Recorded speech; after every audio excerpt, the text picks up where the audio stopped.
Thank you for watching my video. साथीहरू यो video त कस्तो लाग्यो, आई होप राम्रो लाग्यो होला।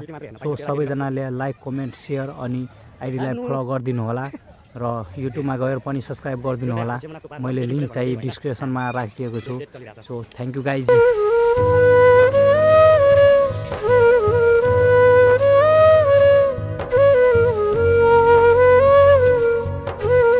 हाय भाइ कहाँ